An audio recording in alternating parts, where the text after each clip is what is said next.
Hello and welcome to this edition of Consciousness Raising Online. Okay, got to get the music on. Okay, here's what we're going to do. I know you're trying to figure out what is the world is this title, Black People Don't Want No White God. I'm going to explain that, and I'm going to take you on a journey that's going to go back thousands and thousands of years.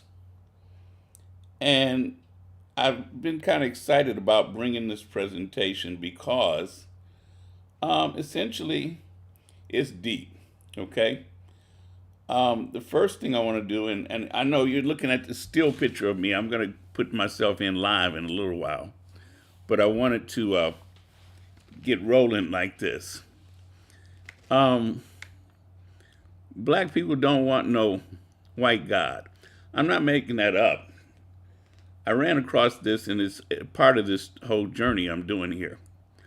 And just in case you can't see this up close, I'm going to read it to you. Blacks don't want a white God. The American Missionary Association was a non-denominational Christian educational society founded by a network of black and white abolitionists in 1846.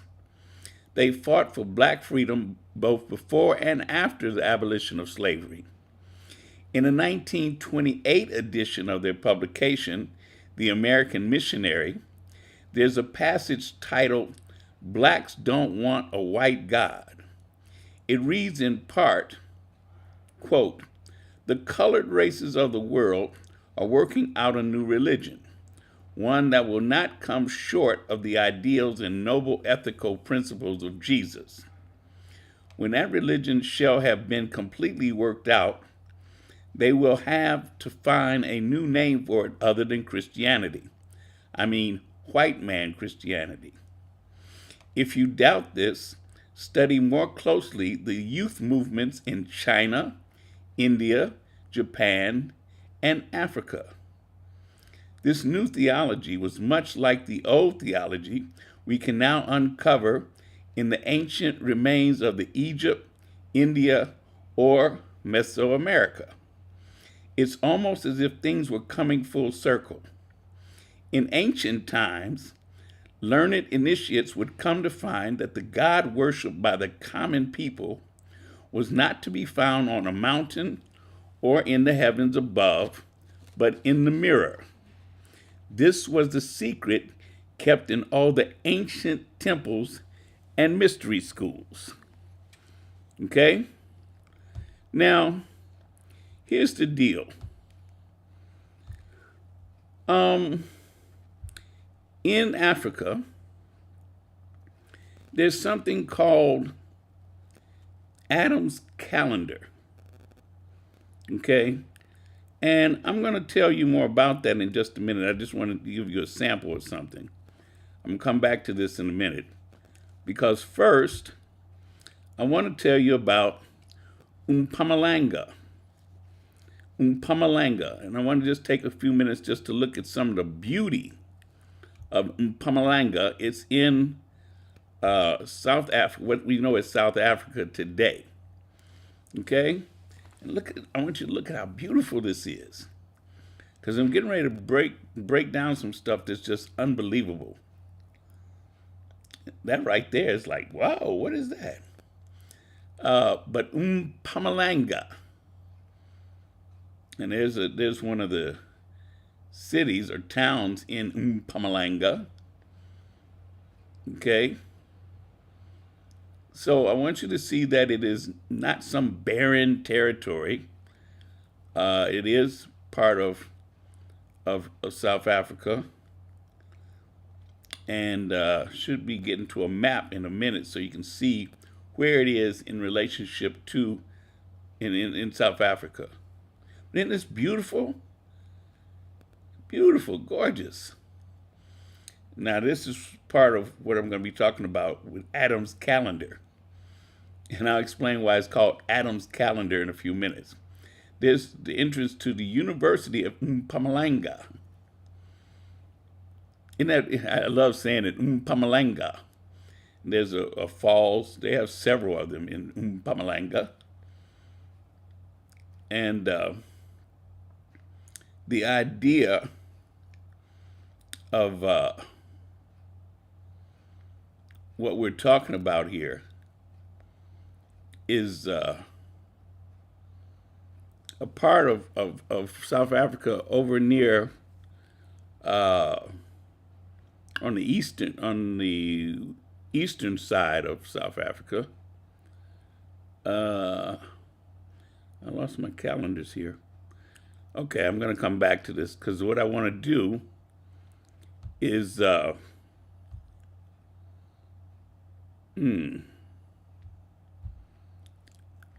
okay.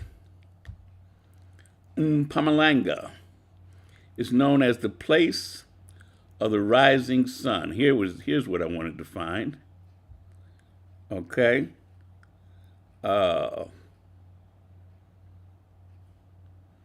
You see where it is? There's Limpopo, there's Swaziland. Now these strange shapes I'm going to explain in a minute, but I wanted to give you some idea of where we are, what we're talking about here.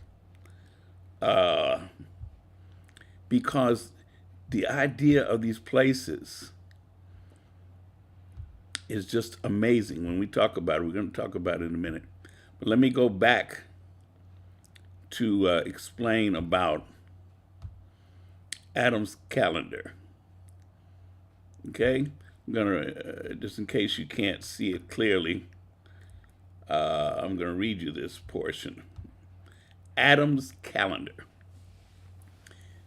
They're asking the question, is it the oldest megalithic site in the world? Adam's calendar, I don't know who's calling me, but they'll just have to call me back.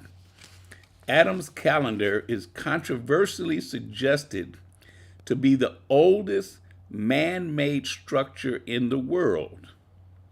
Sometimes referred to as African Stonehenge, that's white people naming it that, right? It predates both Stonehenge and the Great Pyramid of Giza by tens of thousands of years. Located in Mpumalanga, South Africa, it is a standing stone circle about 30 meters in diameter and has been estimated by some accounts to be more than 75,000 years old. Various astronomical alignments have been identified at the site, and it is possibly the only example of a completely functional, mostly intact, megalithic stone calendar in the world. Now, actually, I hate calling it Adam's calendar, but again, this was named by Europeans. And of course, by saying Adam's calendar, they're taking it way back to, in their minds, the time of Adam and Eve. But we're talking about at least 75,000 years ago. But you're going to see in a few minutes, it's actually older than that.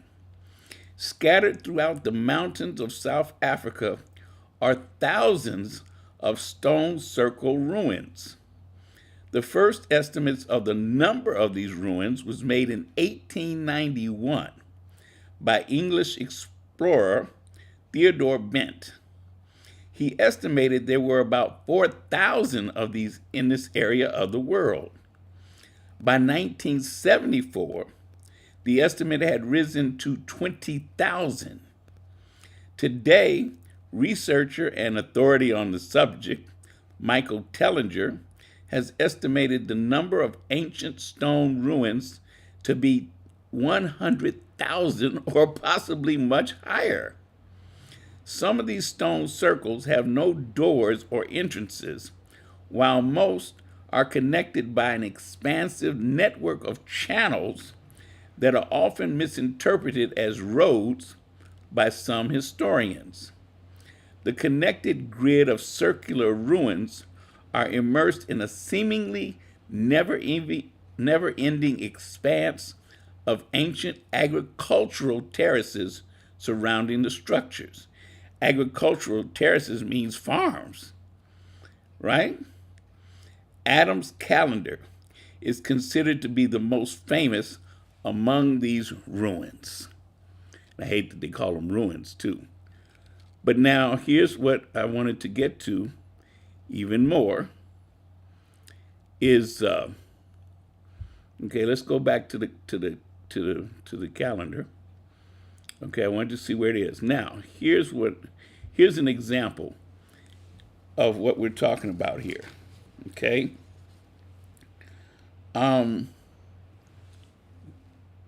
Wow. They can only be seen up in some cases from above. Let me see if I can make it stop for a minute. Okay. Oh, no, it won't stop. Hey, stop here. Stop.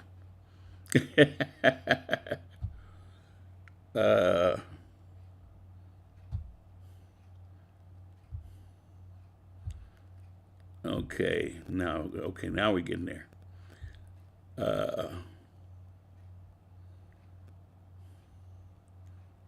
Oh, don't do that.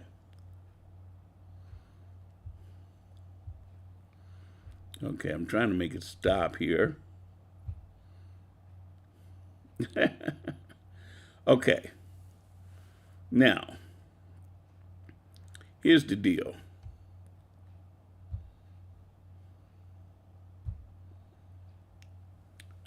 Okay.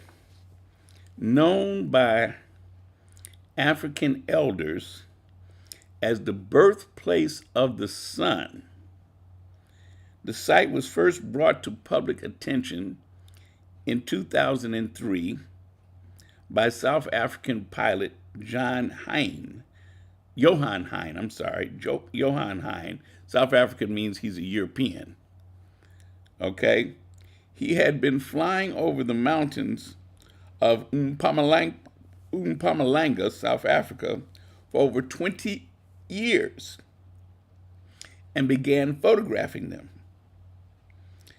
and took an interest in the thousands of strange circular stone objects scattered throughout the region, and then he began photographing them. In consulting experts on their origins, he was informed that they were the remains of cattle kraal, livestock enclosure left by the Bantu people when they migrated from the north around the 14th century. Now, let me show you what they're talking about here. All right, there's one of these structures, right?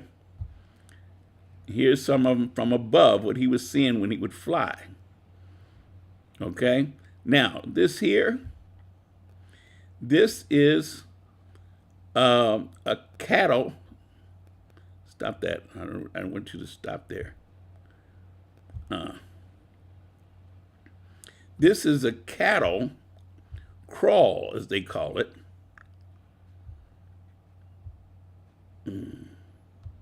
Trying to get it to stop there for a second. Okay.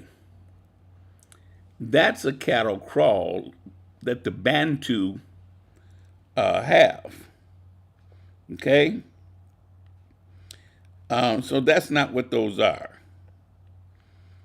Those structures that we just saw, they're unlike any of the Bantu cattle kraal designs, which are usually made of thorny shrubs with a single entrance and exit for the cattle. Okay? There are also several thousands of them spread over tens of thousands of miles. Now, in air crash, let me move it ahead here a little bit. Okay, let's see if we can get it to stop there. Okay. Now, an air crash involving one of his crew brought Johann to discover the mysterious monolithic circle by accident. En route to find one of his pilots who crashed his plane on the edge of the cliff, Johann noticed an arrangement of large stones sticking out of the ground next to the crash site. While rescuing the injured pilot down the side of the cliff, Johann walked over to the monoliths and realized they were aligned to the cardinal points, north, south, east, and west, as well as the equinoxes and solstice, the summer and winter solstice and the equinoxes. There were at least 3 monoliths aligned towards the sunrise, but on the west side of the aligned monoliths, there was a strange hole in the ground. After weeks and months of measuring and making observations, Johann suspected it was a stone calendar. The site was aptly named Adam's calendar because the stones are placed to track the movement of the sun, which casts shadows on the rock. Let me see if I can get back to that. I want you to see this. Let's see.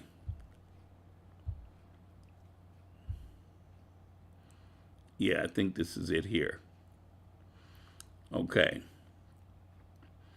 All right. It still works perfectly as a calendar today. Is this something? By following the shadow of the setting sun, which is cast by the taller central monolith onto the flat stone beside it. This remarkable calendar was originally a large circular stone structure resembling Stonehenge, and in the center of the circle are 2 upright stones which are said to have been carved. Its original shape is still clearly visible from satellite images, and the stones are all dolomite, weighing up to 5 tons each, and are said to have been transported from a distant site. I'm trying to read it in such a way that you can get it. Now, there's a shot from above. Okay, here's some another shots of them. Okay. Still some more. So I want to give you an idea of what these sites are like. Okay, now it should be noted that the area surrounding Adam's calendar is extremely rich in gold. Several mining shafts have been reported in the area, with one of the richest working mines in the world today being the Sheba gold mine located in Mpumalanga. Not only did the rich gold reefs attract attention in the 1880s, but the early evidence of historic civilizations mining for minerals were described in writings by the early Europeans. They go through this whole thing explaining how they were able to figure out the age of this, having to do with Orion and the rotation of the Earth, etc., etc. But in any case, they determined that the 3 stones in the calendar were aligned with these 3 stars in the Orion, and it's possible to estimate the time when the 3 stones were in alignment. And according to this guy Tellinger, a calculation done by astronomer Bill Hollenbach, based on the rise of Orion, suggested an age of the site of at least 75,000 years. A further calculation done in June of 2009 suggested an age of at least 160,000 years. Oh, man. Now, here's the deal. Now, if that's not mind-blowing enough, just more recently, let's see. Now, here's one of these breakdowns that they did. Adam's calendar. Look at what it says. Let me. If you can't bring it up close, it says Adam's calendar, 11,500 BC. Some astronomical sight lines. And they show the winter solstice sunrise and the summer solstice sunrise, Orion's belt rising horizontally, Orion's belt setting vertically, the west, there's Sirius rising sight line. This is amazing because what you have to understand is how thousands of years ago, when they like to say that it was only heathens or ape people or whatever they be talking about, there was an advanced civilization in Mpumalanga, the place of the rising sun. So understand, and this is in the portion of Africa, what they call South Africa. You see this? There's no question. There's Mozambique, Zimbabwe, Botswana, okay? And there's Mpumalanga. So it's no question that this is deep in the heart of Africa. And wasn't no white people there at all. But now here's what I want you to understand. This is later information. In South Africa, about 150 kilometers west of Port Maputo, Mozambique, and you can see Maputo there on the bottom of Mozambique, a giant stone city has been discovered. It became possible to determine the age of the site by measuring the erosion rate of the dolerite. Now, not to be confused with the dolomite, which I mentioned earlier, but also there's dolerite. The 1,500 square kilometer metropolis was believed to have been built between 160,000 and 200,000 years ago. The ruins consist of huge stone circles, most of which are buried in the sand and can be seen only from the air or with the help of satellite imagery. The ancient town is thought to be part of a larger network of 10,000 square kilometers. The organized nature of this ancient community and a road network connecting it to the terraced agriculture suggests that the metropolis was home to a highly advanced civilization. The geology of the site is quite interesting too because of the numerous gold mines located in the area.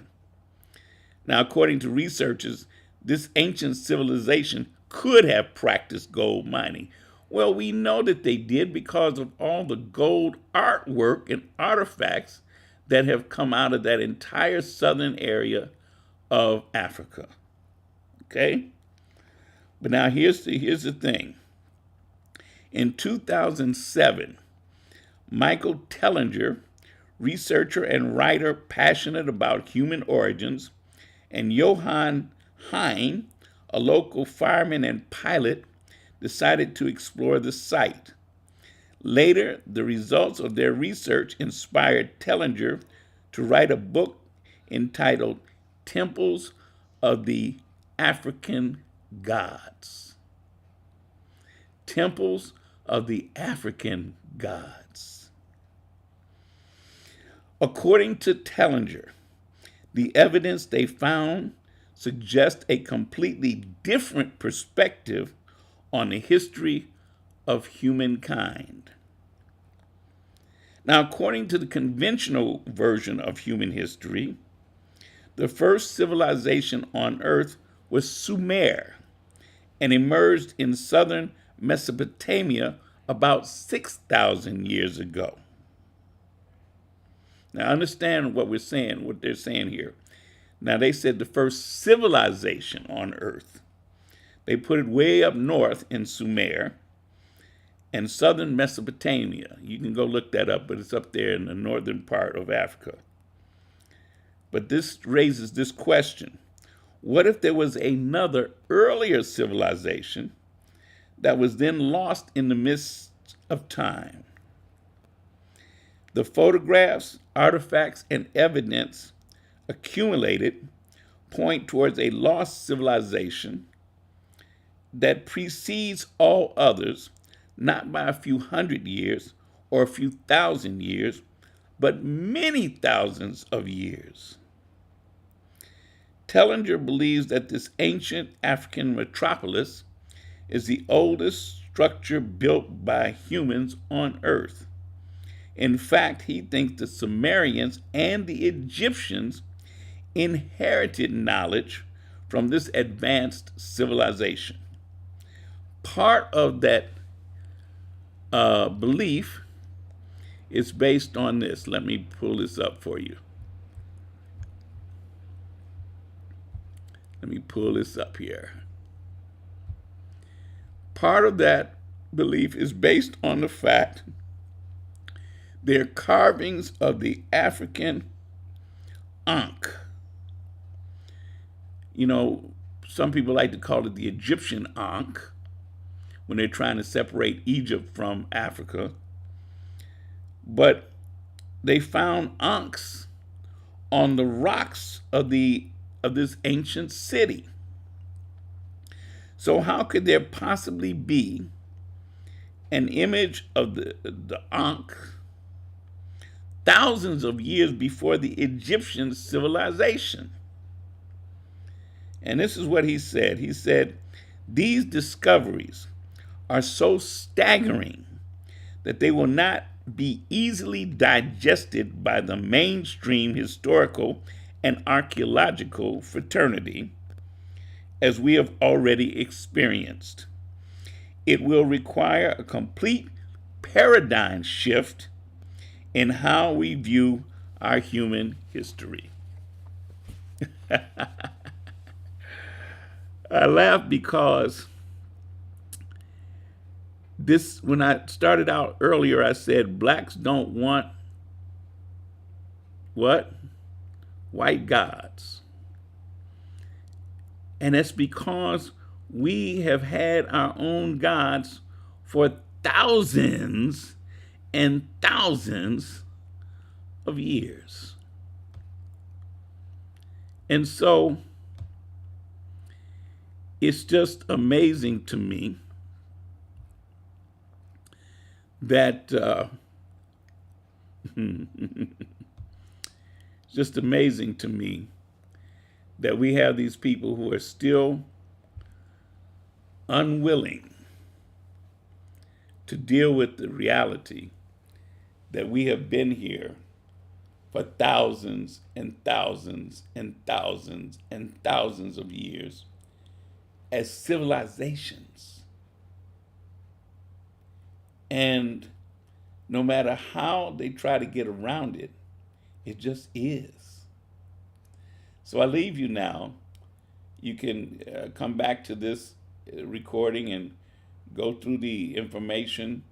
And hopefully, if you want to research it more yourself, you'll find the information that will lead you to that research right here in this piece that we've done called, what?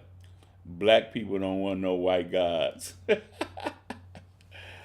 In any case, I want you to be careful, please. We're still in the midst of this pandemic.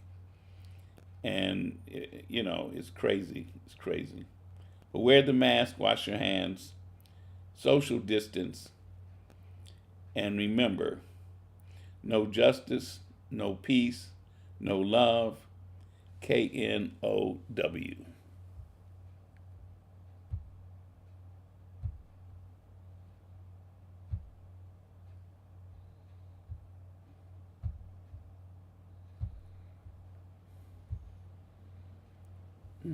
What did I do?